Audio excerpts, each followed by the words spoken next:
get by. It resides between my eyes. Walked through the fire, came out better on the other side. See, life's like a beach if you find the sand. And right now, I feel like 100 grand. You are listening to Inspired Insider with your host, Dr. Jeremy Wise. Dr. Jeremy Wise here, founder of InspiredInsider.com, where I talk with inspirational entrepreneurs and leaders. Today is no different. I have Carl Smith of Bureau of Digital. And Carl, before I formally introduce you, I like to shout out to some great episodes of the podcast people should check out. Ryan Watson. Ryan Watson's a partner at Upsourced Accounting. The firm, they help creative companies evaluate financial progress. Actually, Jimmy from Outsourced Accounting introduced us. I mean, I already knew of you because John Corcoran, my business partner, had you on his podcast. He's been a part of Bureau of Digital before too. So people can check that episode out on Smart Business Revolution. So check out the one with Ryan Watson. It was a really good one. Also, you were mentioning some of the amazing webinars you have at Bureau. One of them being, Should I Stay or Should I Go? I had Todd Taskey on the podcast, and he runs the Second Bite podcast. He helps pair agencies with private equity and sell agencies. And sometimes he calls it Second Bite because sometimes they make more on the second bite than they do on the first because of the whole model of the private equity. So check that episode out. And we talked about the valuation, the agency space and landscape and selling and buying businesses. And we'll talk about that on this one as well. And many more on InspiredInsider.com. This episode is brought to you by Rise 25. At Rise 25, we help businesses give to and connect to their dream relationships and partnerships. And how do we do that? We do that by helping you run your podcast. And we're an easy button for a company to launch and run a podcast. And we do the strategy, the accountability, and the full execution.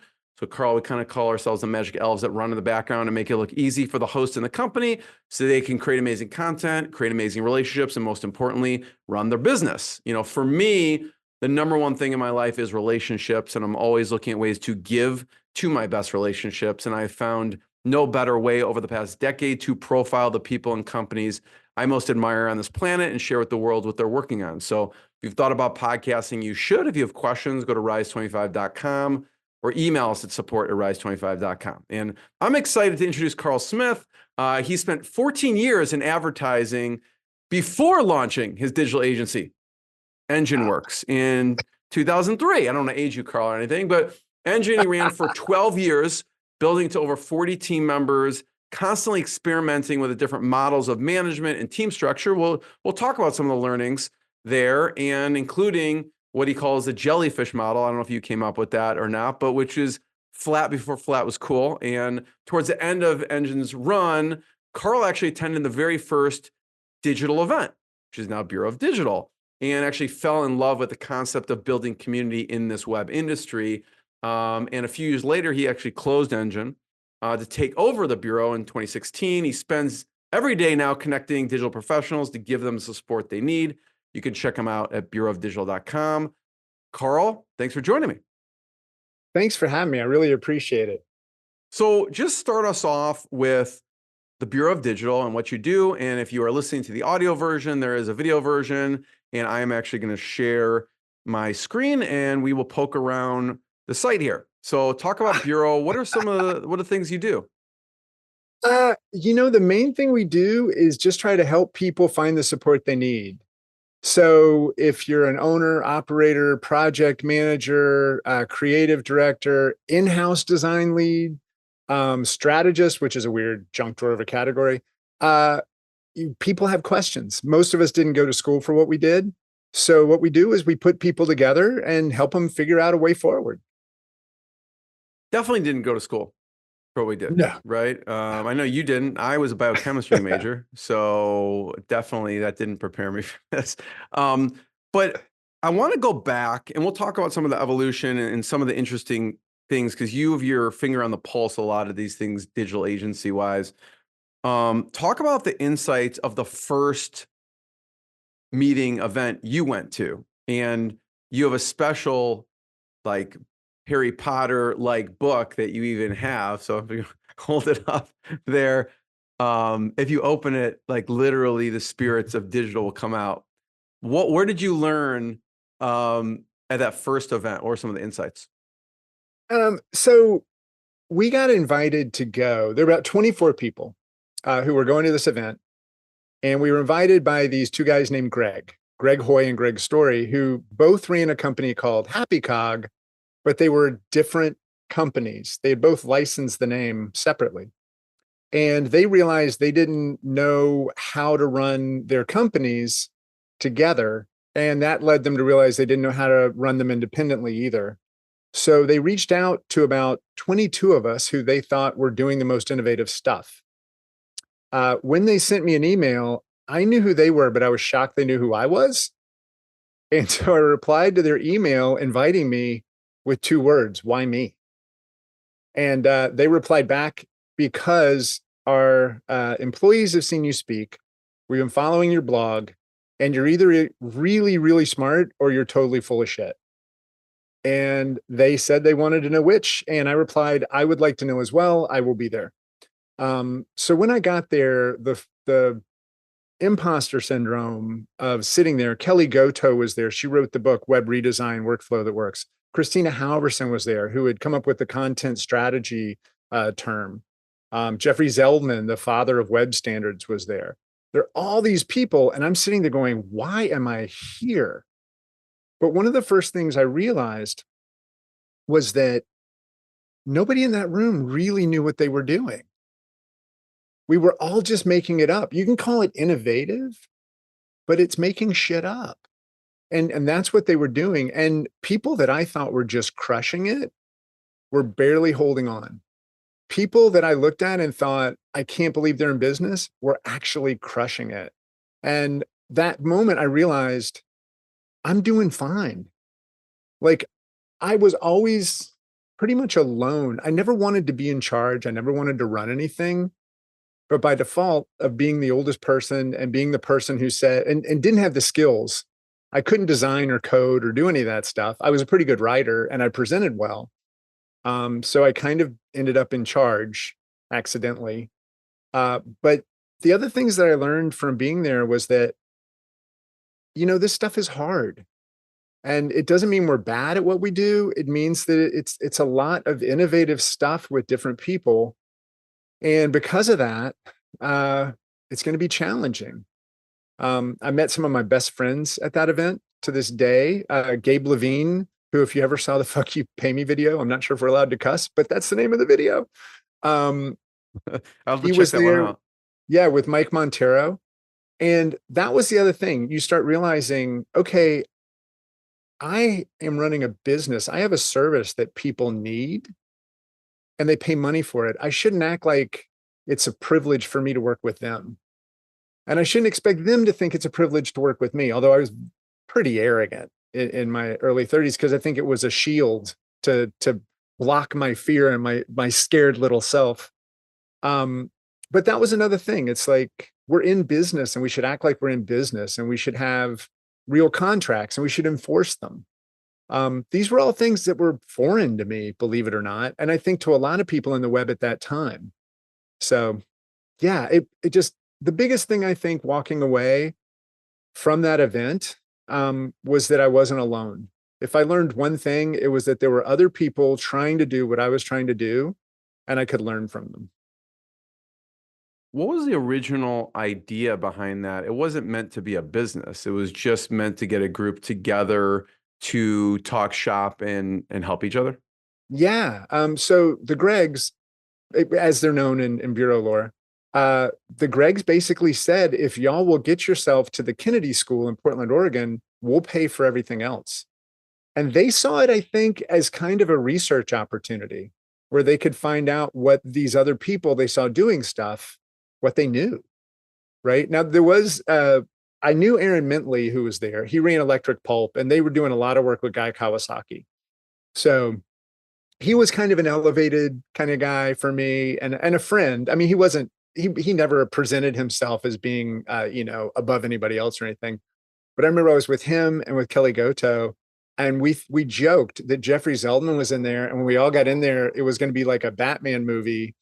And he was going to show up on a screen and laugh, and the doors would lock, and they were just going to flood us with gas and kill us all. And all the competitors would be gone, right?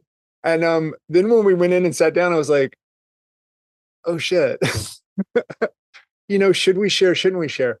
But that's the other thing that to this day we still do at the beginning of every event. We take an oath. Now it's called the Bureau Oath. At the time, there wasn't anything like that. And it basically says, I promise not to share anything that a reasonable person would deem sensitive or confidential. So it's kind of a verbal non-disclosure agreement. And right after that, we went into a talk about layoffs because a few people were going to have a layoff and they didn't know how to do it. So it was group therapy. But the original intention was just to get together and share and try to lift all of us up, right? Let's talk about some of those topics that people have shared in insights. Layoffs is one. You mentioned you have a couple of different webinars that are popular, talking about what time you lose with shifting attention, being scared to hire, should I stay or should I go? What has been talked about in the room about the layoff piece? So the layoff piece, I think the biggest issue is most of us. So this is an interesting thing when you look at web shops versus digital agencies. And I saw this shift happen around 2012. Before 2012, we were just kind of craftspeople who saw a new medium and thought it would be kind of fun. And then a popular origin story is somebody was in a band and the band needed a website, so they built the website. And then another band needed one, so they called them. And then before long, they were making money building websites and they quit the band. Like, this is something you hear a lot. So when people get in that room, those of us that were more of the craftspeople are very culture focused. We weren't very business focused. So a layoff we saw as a personal failure. We never thought about market conditions or shit like that. We were just like, I suck. And I can't employ these people. I can't give them what they need. After 2012, you see a lot of people coming into the industry who are a digital agency. We didn't like the term agency because we left advertising agencies and we didn't want to be beholden to a client. We wanted to be beholden to the work. But after 2012, and this isn't universally true, but a lot of people who came out were more business savvy and business focused. And they would see metrics that said, we're going to have a layoff, and they would plan for it. Whereas we were still under this illusion that the people we work with are family, which I think is a very dangerous thing to believe, although I believed it for a long time. Because if it was true, I would have fired my brother a long time ago, and he'd be out of my family. I'm not allowed to do that. In my company, I can't support everybody when things change. So I think when it comes to layoffs, the big challenge is always, how do we do it gracefully? And one of the things that I learned in that very first event was from Nancy Lyons, who's at Clockwork. And Nancy said, when we were doing these discussions, good news needs to travel at the same speed as bad news. And bad news has to travel at the same speed as good news because it's just news. And when you share things and you have transparency with folks so they can see what's going on with the financials, where they can see what's going on with what a lot of us in the bureau would call the weather report, right? Then they're not surprised and they understand. So I think that was a lot of it, was just nothing should ever be a surprise to somebody. The other thing that I learned the hard way was that transparency without context is terrifying. So if I tell the team we've got $400,000 in the bank, they're like, life is great and we're going to Vegas for the retreat and we're going to all these things. But if I tell them we have 2.5 months of expenses in the bank, which could very much be the exact same number, they're like, well, maybe we should take that little mom and pop restaurant down the street after all. I know it's not what our goals are, but it'll at least keep us going. So that was a big part of it. I almost had to to use that line with John, Carl, because if we have money in the bank, he wants to spend it. Yep. And I'm like, no, that's a couple months of expenses. So, well, I mean, so for John, me, if you're listening, that's what I'm going to tell you. There you go. And I'm going to let him know anyway. Yeah. When I was running nGen, if we had more money at the end of the month than the beginning, I thought we were crushing it. I never realized there would be expenses to show up later. I just didn't pay attention, right? I was so focused on trying to do the work. But the one time I almost had a layoff, I had two friends that we had kind of agreed if either of us was in trouble, we'd shoot up a flare. One was Aaron Mentley at Electric Pulp, and the other was Marty Ringline at a shop called Include. And we had lost a project with Chase. We were about 8 people, and this was a $250,000 usability project. And they said they were going to put it on hold. And I called them and I was like, on hold or it's never coming back. And they said, it's never coming back. So I called the team. I said, hey, we just lost this and I don't know that I can pay everybody. The only person that should probably be let go is me, but I checked with the lawyer and it doesn't work that way. I can't just fire myself and y'all keep rolling. So we got to figure out what to do. And the team all agreed to take a cut until we got through it. Because they didn't think anybody should have to be let go. We ended up winning Epic Games like a week later and everything was fine.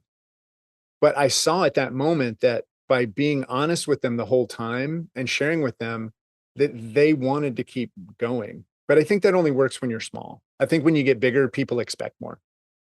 Yeah. And you were transparent with it too. You could have just made a decision. It sounded like your management style was kind of opening up to the team and problem solving as a team. That was it. Again, I never wanted to be in charge. And it wasn't that I didn't want the responsibility. It was more that nGen once got called the People's Republic of nGen when I was in Bucharest at an event. And I really respected that in a way. It's like not saying anything political. I thought letting everybody have some insight or some impact into their own direction. Like you think Daniel Pink and Drive, right? It's like that's what it was. They needed to have some autonomy. They needed to be getting better at their craft. They needed to know that they were being taken care of intrinsically and extrinsically, at which point they should have a say in what we do because they're the ones creating it. You know, you mentioned the layoff piece, but then on the flip side, you've done webinars on the other side, which is the hiring, and people are scared to hire because they're thinking of that Chase, when Chase left. So talk about what's the conversation like around the hiring piece and being scared to hire and the people's thoughts on when or if on that topic. So, this has been something I've played around with since the beginning. Even when I was at the advertising agency, I was like 24 and they were having a layoff. And I remember talking to Melanie, who's the only boss I've ever had and ruined me for all other bosses. She said, we need to figure out who we can let go. And I said, can we just figure out who we need to keep? Because it feels like that's a different question. And it wasn't that I was that smart. It was that I was that naive. I didn't know what it would do to the culture. But when you think about it now and the conversations that are happening in the community now, people are scared to hire because they've been through this roller coaster. Since the pandemic, we're like, we're having the best year ever. We're having the worst year ever. We're back to the best year ever. And they don't want that emotion. Not to mention just the impact of all of the cost. And they're tired. So because they're so tired and they're a dog that's been kicked a lot, they're nervous. Like they see the treat, but they know that it comes with a cost. So I think that's the real thing right now is everybody's kind of easing in. Plus it's an election year. So everybody knows right around September, all of their clients are going to freeze up and wait to see what happens. But again, this is nothing I would have known pre-Bureau. And it was something I hear all the time is people like, man, I wish I had had this 5 years ago. If I could have had everybody help me. Like one of the things we do now is like a sales pulse survey. Every 6 weeks, we ask people 2 questions. Are sales up, steady, or down? What are people buying? And that's it. It takes less than a minute to fill out. And this will be the second one that comes out next week, I think. But what we saw is it's like a third, a third, and a third. And because of that, it is that uncertainty. The other part of it is like a lot of people are looking to outsource, which is not frowned upon the way it once was, right? Nearshoring, offshoring, amazing talent in Northern Europe, right? But then you get to this point where it's like, well, I feel like I've lost some of the control, even though we're distributed now. Something about being distributed within a time zone feels better. So that's it. And you can hire the best of the best when you go more of a contract basis, but then you lose some of the, no, I don't want to say control as much as availability. So predictability, you lose some of that predictability. And that's when you decide, really, I need to hire somebody. You know, it's really visual when you say a dog that's been kicked. I could really relate to that as an entrepreneur. Um, and is there how are people figuring out? Is it the right time? Is it just taking a plunge? Are people looking at a certain formula that go, okay, because you never know. Like we've seen, and you've seen over decades, Yeah. there's all these things that can happen, hence the dog being kicked. But to get to, okay, we have to either make a decision or not. Is there something that people are considering, or what are the factors they're considering in that decision? Yeah. So again, there are some of the folks who, like, I never knew what utilization meant, right? Until probably even 4 years ago. We started hanging out with Parallax, and they've done an amazing job with their professional services automation stuff. And the people in the community love them, but they explained to me what utilization is. So there are people, what I find is owners who were previously developers are much more in tune with looking at different formulas. Owners who were on the creative side, like writers or designers, are much more gut feel. Like, should I do this? Shouldn't I do this? So, and there's no right answer. That's So the other thing I've Parallax would learned. say, look at your utilization of all across the board on the staff. And if someone's at a certain amount of utilization, Yeah. then you need to consider hiring, something like that. And if your forecast is strong, like what's coming in, how busy are they? Yeah. And so that's exactly it. Um, Others would, again, with the craftspeople, sometimes it's like the work I'm going to have to take on to survive this. I don't like that work. So it's not just numbers again, right? This is Parallax here. Yeah. Yeah. And What do they do? so they are basically, they automate the back office, and they give you insights into how well your shop is running and what's coming. So are you ready for the new work that's coming in? Are They're you working forecasting. Interesting. optimally? And they, it's amazing. David Annis and Tom O'Neill, the two founders, they joined the bureau during the pandemic when they didn't even have a company because they wanted us to be around. So it's like I've got so much love for those guys. But I think the thing when you start looking at it and deciding when to hire, the other part of it is conversations with your peers. And that's what happens in the bureau Slack. It's almost like, back to Harry, it's almost like a lot of secret chambers in there because not everybody's together. Like depending on the service you sell or the size of your shop, or there are some secret handshake channels that people say, hey, come over here. We've got a channel called venting. And that's it. Like when you see those people get together, they start talking through it, and people will get different perspectives, but at least now they know what's worked and hasn't worked for other folks. But what I was going to say this earlier, I hope I'm not repeating myself, but the one thing I've learned being a part of all these events, being a part of this community, is there is no answer that comes down from the mountain. Everybody is different. Everybody has different goals. They have different contexts they're working within. And ultimately, they have to make a decision. I think what the Bureau does is just give them a broader expanse of information so they can see what did and didn't work for other folks, as well as getting pointed to different resources or just different content that they can consume on their own. Yeah, I guess I kind of visualize it like a buffet a little bit, and you kind of try a little bit, That's and it. then you go back to the things that worked or you like, and then you just Yeah. throw out the stuff that didn't work or you didn't like, type of thing. Yep. So I want to get to the evolution of the services a little bit, because it started with that first event, and then you you created a business out of it essentially. But I want to go back to Melanie for a second because I know she was a big influence on you.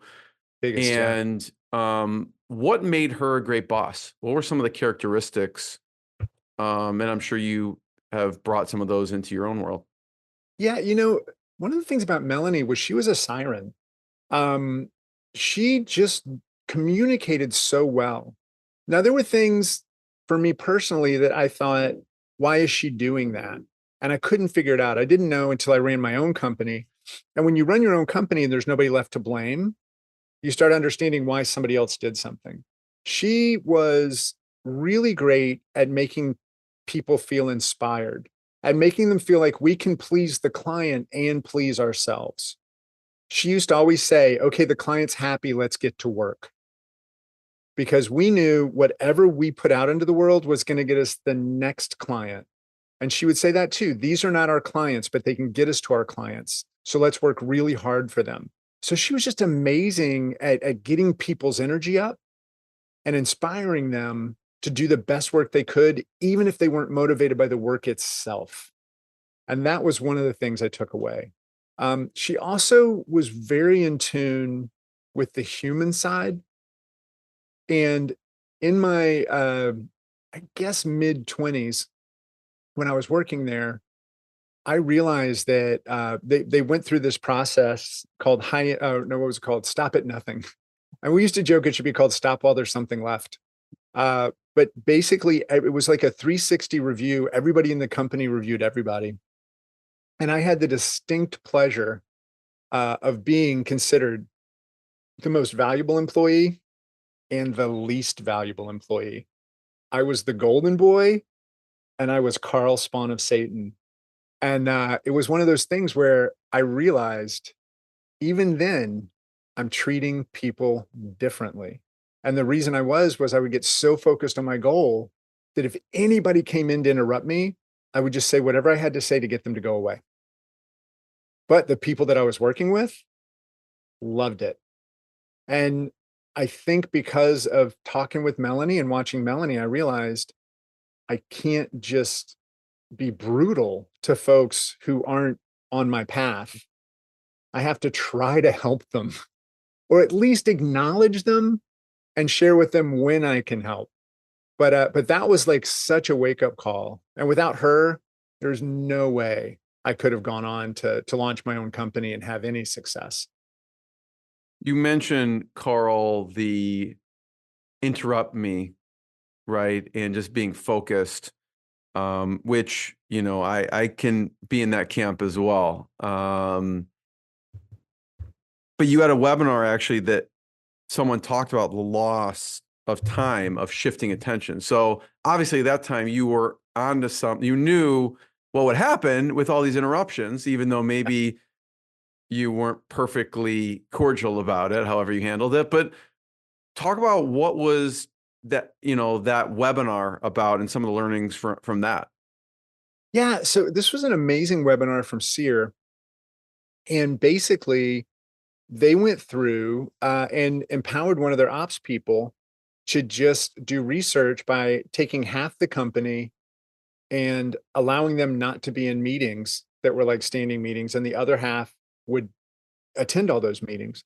And then they started looking at productivity. They started looking at who had to stay late, and different things of that nature. And then I think they also limited the number of different projects somebody might be on or the number of different clients they might have to see how did that impact it. And the results are the results we would expect. If you have less to do, you do a better job. You get done faster. But the other side of it, not just meetings, but that idea of deep work, of being able to turn off all of the things. It is crazy how easy it is to get a hold of somebody. But if you get those 2-hour, 4-hour blocks, you can get things done weeks earlier than if you're constantly having to remember where you were, go back in. Oh, did I write that? That's not what I meant. But that was it, and it's amazing to me because when you see somebody who's taken the time to actually implement that in their own company, it makes you feel stupid if you don't do it. Are there any things that you do, whether it's productivity techniques or tools or software that you do use on a daily basis? Yeah, it's funny. I go up and down with tools.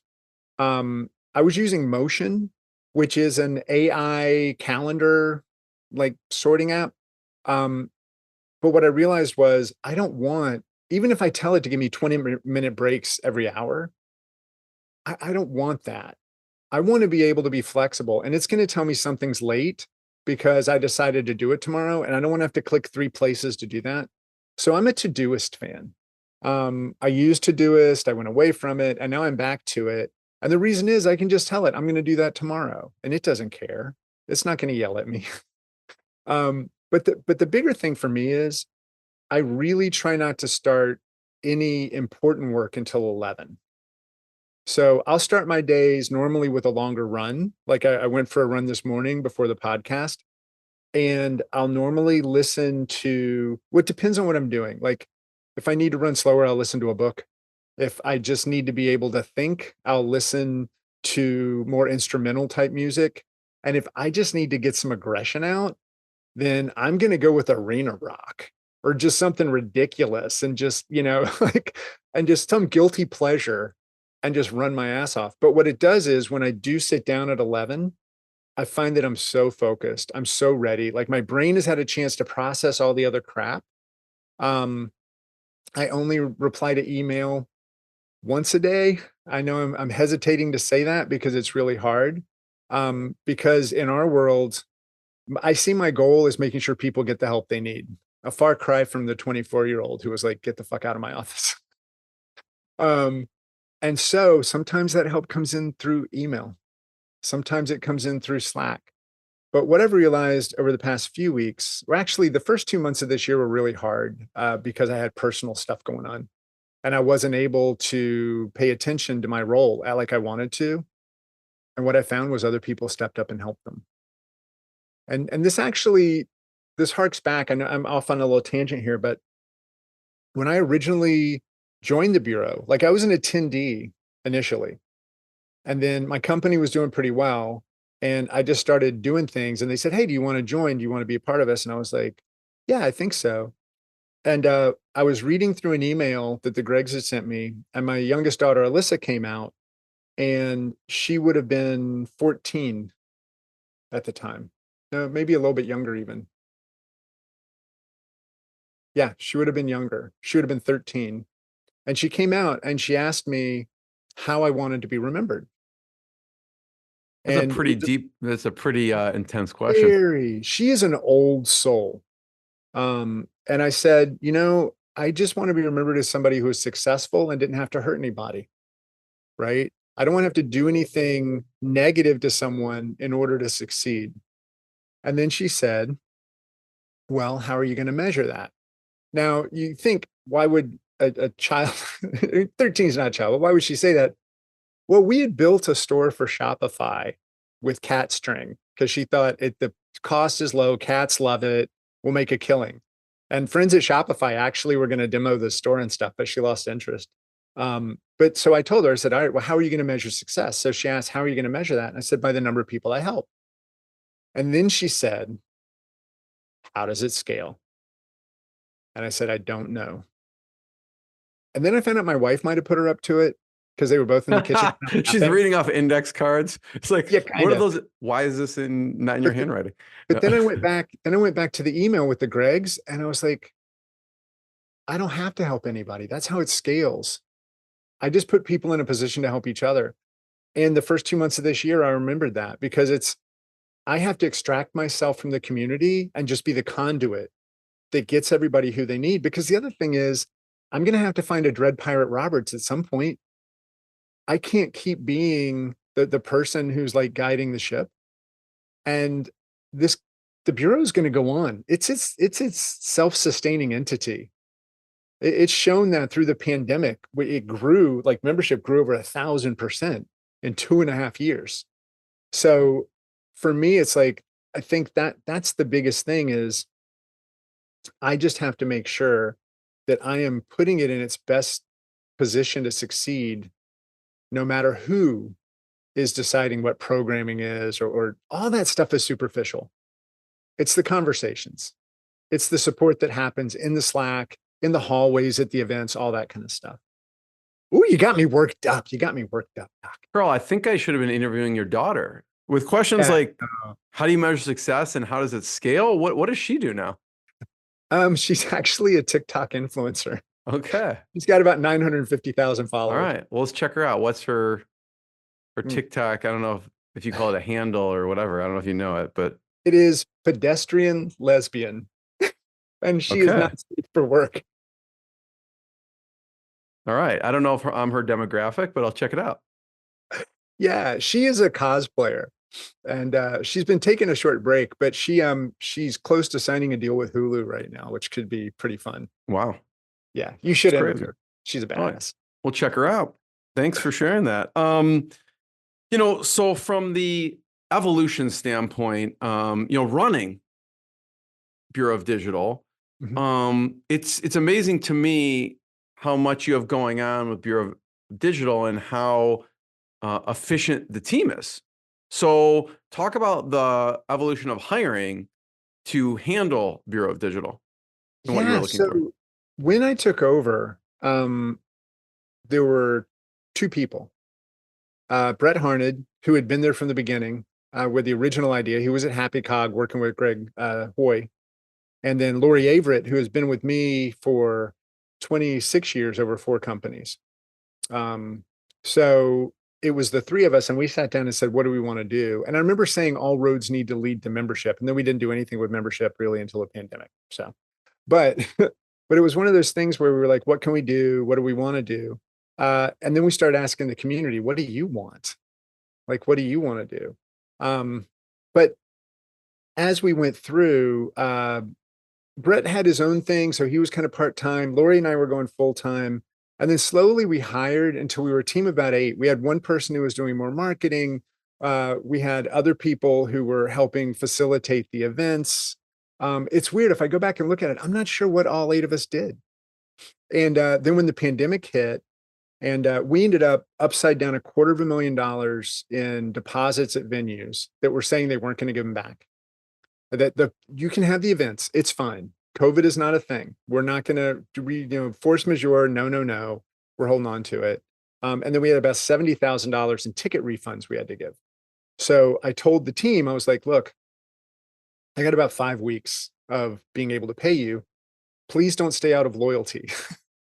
If you have somewhere you can go, please go. That's the healthiest thing you can do for everyone. And for the most part, everybody went. We had great people. They had places they could go, even during the pandemic when things were so weird. So it ended up being just me and Lori. And we kind of went, I told everybody, we're going to go on life support, float through space, try to find a habitable planet.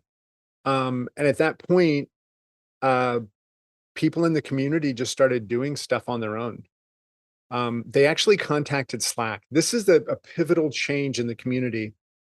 We had 1,600 people in Slack. It was the free version.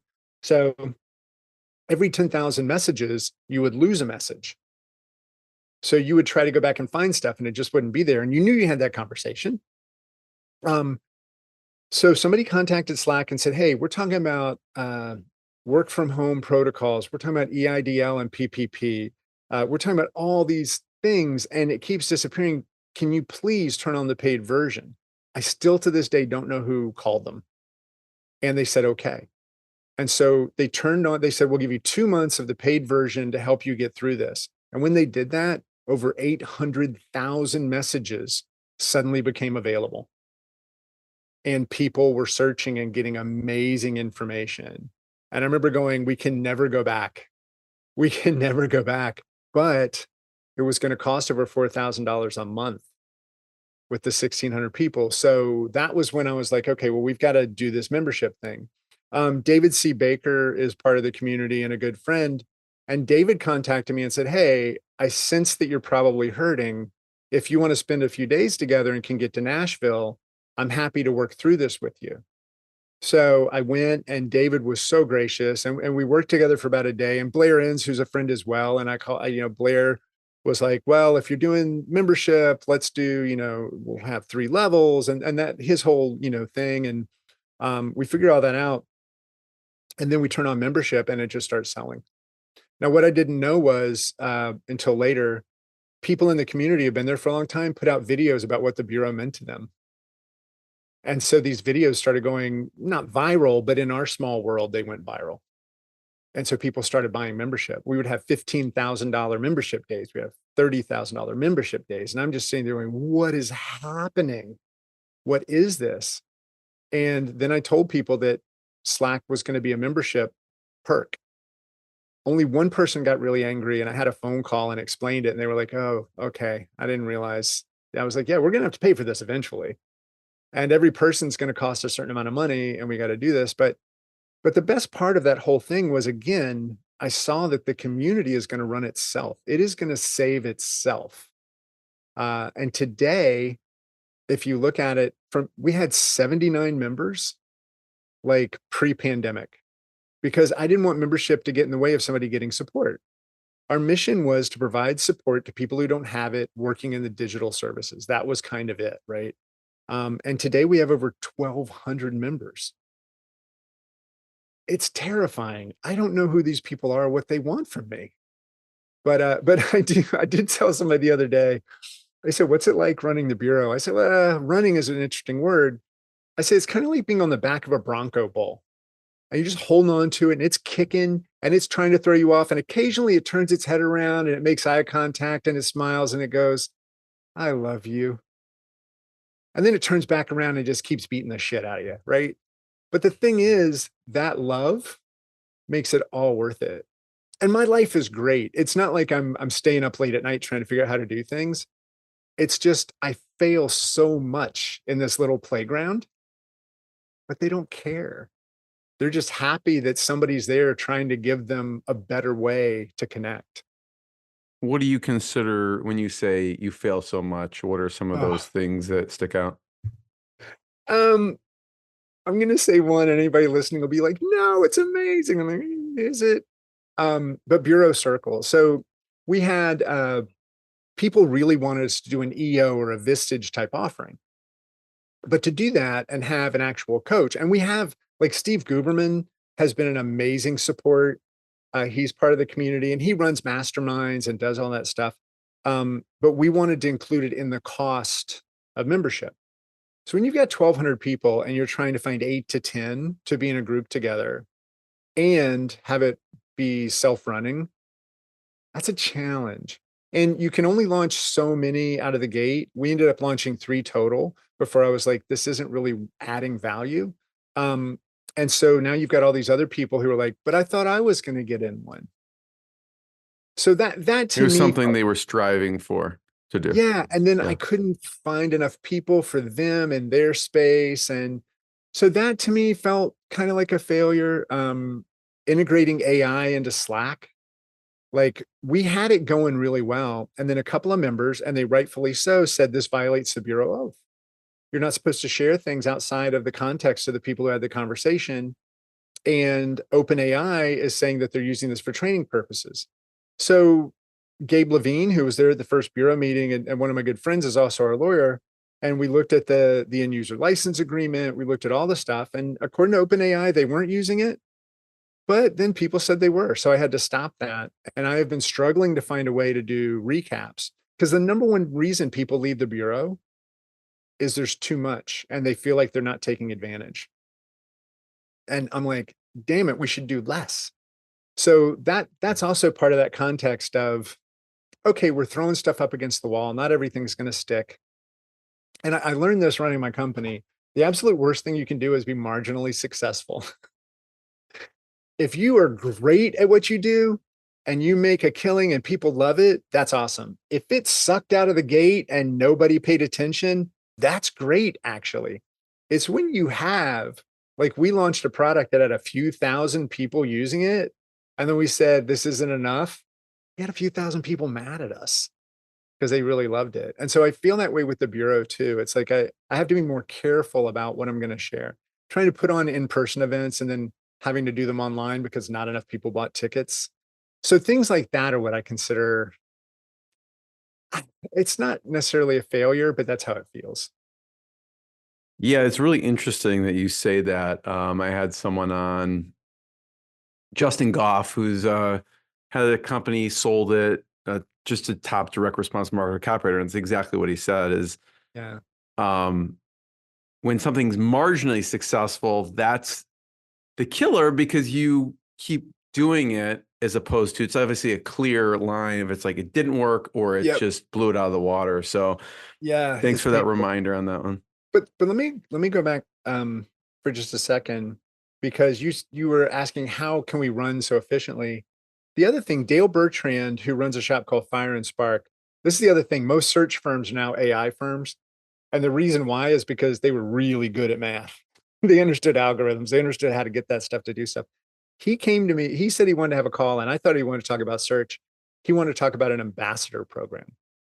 So we have bureau ambassadors. And we're actually just now, like I mentioned, the first 2 months were a little shaky for me. We're just now kind of getting our new batch of ambassadors together. And so sometimes they run a club, like a book club.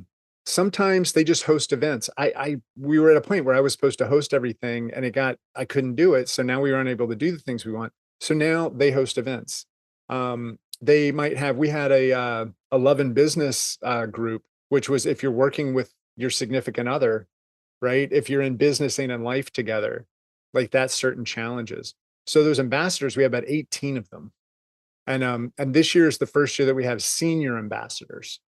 So Chris Manley and Maura Miller are two people who've been with the community for a while, and they are going to kind of be, I guess, like coaches on the field, just to help get things done. And it's so funny because the initial meeting is going to be next Wednesday and I can't make it. And they were like, well, yeah, that's the point. We're still going to have it. And I'm like, okay. Yeah. How did you structure the ambassador program? These are Very, obviously, they're all members of Bureau of Digital. yep. Yep.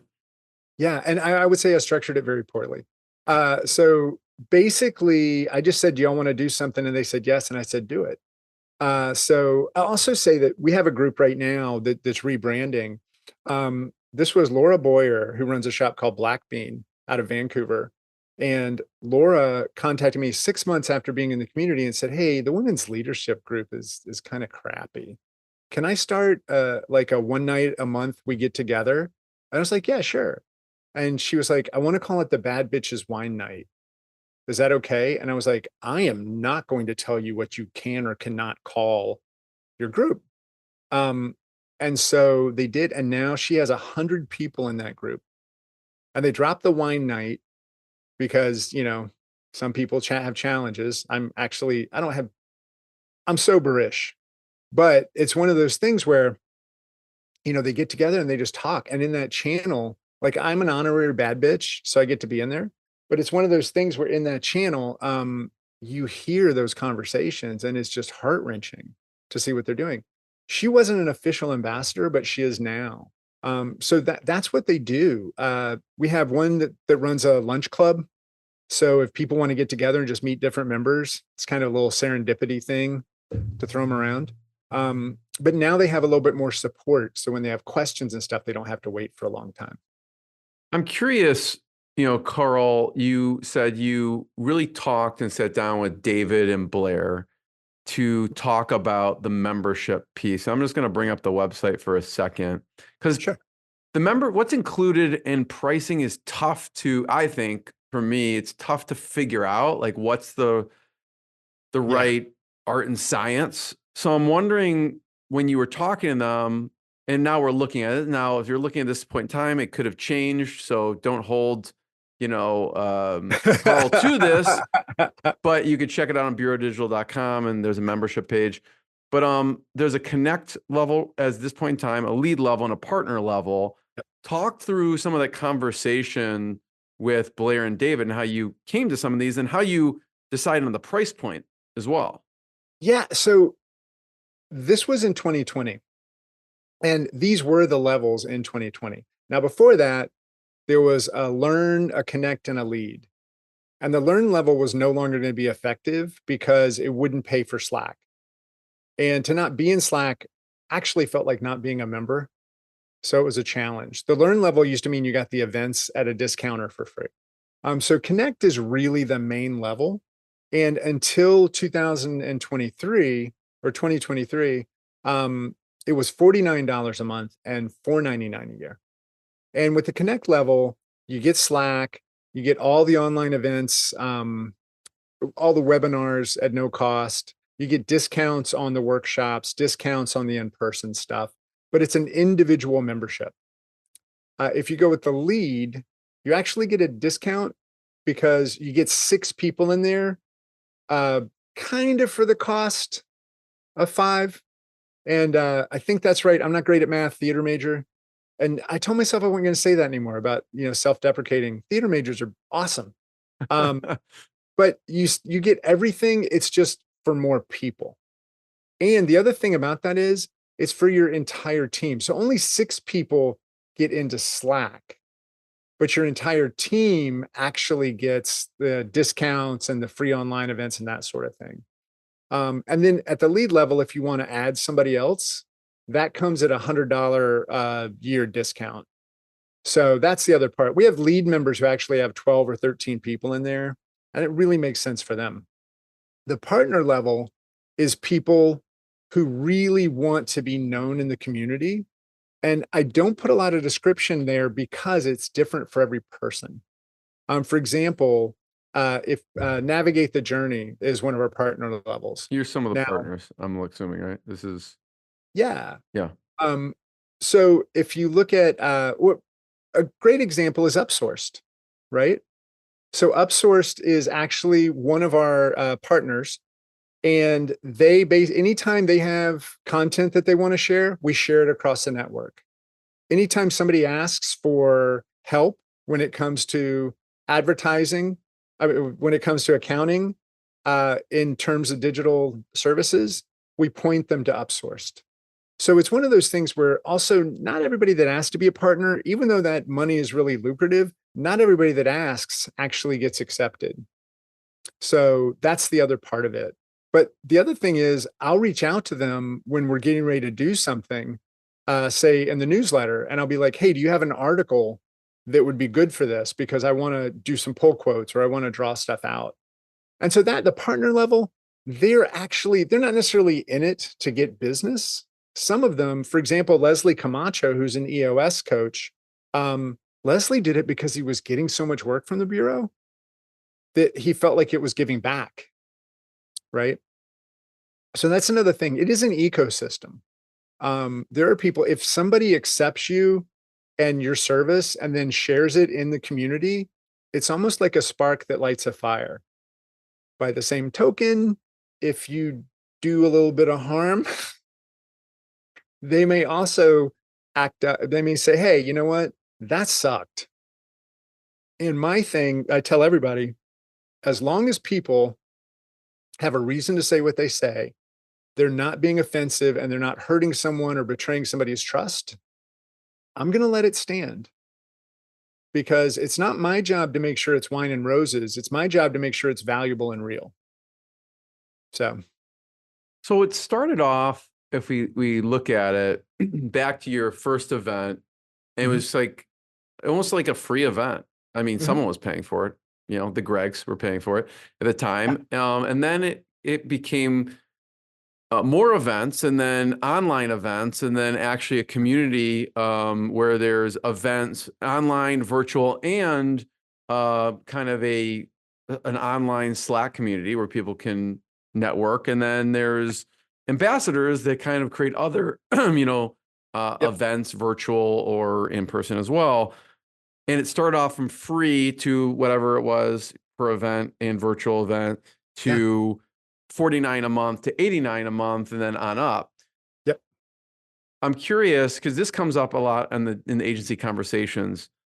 When you raise the pricing, do you grandfather people in or do you raise them? And because this happens with all agencies, like they have these grandfathered in legacy clients, and 7 years later, they're still paying the same. How do they raise them, or do they not raise them? So I'm curious on how you handled that particular situation. So I told everybody as we got close to 2023 that I was not going to raise their membership. And the reason was they were the ones that got us here. And they had created this robust community where we had all this information. So it wasn't fair for somebody new coming in to get it at the same price they had because they were part of building it. So that's why we were increasing the cost. And the cost was increased based on surveying the current community and some conversations that I had. And I'll never forget, somebody said, I pay this much for AIGA, or I pay this much for Vistage, or I pay this much for whatever. I get more value out of the community here. So I would gladly pay more. So that was a big part of it. And I'll be honest, I told Blair, I was like, I think this partner level is kind of out of reach. And then we sold 4 in the first month. And I remember I called him back. I was like, what's happening? And he was like, some people just like to buy the most expensive thing. And I was like, damn it. Good thing you listened to him. Oh yeah. No. I learned a long time ago. Oh, especially because I'm a time and materials guy and Blair obviously isn't, but he's a kinder, gentler Blair now. And I'm a more open individual as well. But again, there's no one path to success, right? Everybody's got different things that they're doing. But yeah, I am glad that I listened because he was absolutely right. Yeah, I mean, and part of it too, Carl, is that people are getting huge, tremendous value out of it. And so they want to, like you said, that one person, like, this is so valuable for me. I want to up level what I'm doing and, my involvement. So it's just a way for them to do that on a different level. We have to talk a little about some of the learnings of nGen, because there's so many, but maybe just pull out a few of those biggest ones. But I do want to point out, this is the video I think you were talking about, which is It is. that people can check out of Mike Montero, Yeah. Fuck You, Pay Me from Creative Mornings. And so people can Yep. check that out. I didn't realize it was gonna be 38 minutes, but that's great. I'm Well, looking forward to checking this out. the best part is he's got a call and response where it's like when a client does something that goes to get the contract, Mike will go, fuck you. And the audience goes, pay me. And it's one of the happiest moments. Like when I haven't watched it in a while. And also Gabe had hair in this video, which he's shaved it now. So those are the two things I love. All right. So I'll check this one out. And then I think this is this your daughter's channel? Yep, Pedestrian? that's Okay. my daughter's channel. So Yeah. people can check that out. Pedestrian Lesbian right here on TikTok. So nGen. Yeah. Quite a few things I learned. Actually, I happen to have this right here. So I'm just going to share this. This was our first promotion. We give good web with a phone number. We did a photo shoot. We actually shot that at a urinal. I won't read the body copy. I would say don't do this. We sent out about 5,000 of these to corporations. Why at the urinal? I'm curious. Oh, because that's where you would find that somebody had said they give good web. Ah, got it. Okay. We got one call with your phone number there. I'm getting it. Okay. I'm a little slow on the uptake. Gotcha. We got one call and they said never do that again. But I would say the thing I learned from nGen, we positioned ourselves as the best, and we weren't. And we didn't fake it till we made it kind of thing. I guess we did. We just got good. But we also only did what we knew how to do. We were great at original animation. We were a flash shop, and I apologize to nobody. It was glorious. We did original soundtracks. We did all of this kind of custom content that was great. But some of the things I learned were, if you act like you belong there, people treat you like you belong there. Our first client was Chase. And they just saw the work that we were doing and the way that we handled ourselves. We didn't have a business plan. Instead, we just had kind of a list of rules. One of them was, no matter how big the coffers get, we won't build Valhalla. I'd come from a place that had a conference table that cost $40,000 to ship from Italy. To ship. I have no idea what the table itself costs. And I was just like, when we start, we're not going to do that. We also had some simple rules, like when the phone rings, we'll answer it. We'll be nice. Honest and nice are not opposite. You can be nice and tell the truth. and we'll make good commitments and keep them. Those were like the three reasons we were successful. We responded to people when they contacted us. We always had a smile, even if we had bad news, and we did what we said we were going to do. And I think one of the biggest ones was a lot of people like bash clients. And you have to realize you're the person that let them in the door. If you don't know why you let them in the door, if they changed, and every client changes, we put together, after our 100th project, we put together kind of a playbook for clients that explained where things normally go off the rails, ways to keep things on, on track and on budget. And what we realized after 100 projects was there's only one constant. It's us. Why are we driving them to do what it is they're doing? And I finally realized because we weren't communicating in the way they needed us to. Clients don't want to drive. They just want to know you are, right? They have their day job. This project showed up. But the other really big one I would say is there are two types of clients that we came up against. Now, we had a good cash foundation. If you have good cash, you can make good decisions. If you don't, you still make good decisions, just different ones. We learned not to take checklist clients. If somebody showed up because their boss told them this needed to get done, that person was going to disappear. That person was going to get pulled into something else. They did not have decision-making authority. They were going to give you bad input. They just wanted you to go away and do the thing. And then when you showed up, they were like, that's not what we wanted. We wanted must-win clients. Checklist clients, bad. Must-win clients, good. Must-win clients are the ones that are going to lose their job if this fails. Their business will go under if this is not successful. So examples of that are not necessarily startups, but maybe like a company that's 3 years in. We wanted a company that knew who they were, and they'd maybe gone through a growth spurt, and what used to work doesn't work anymore. We wanted a client that knew that they suddenly had new competition and they didn't know how to address it, because those clients will answer the phone night or day.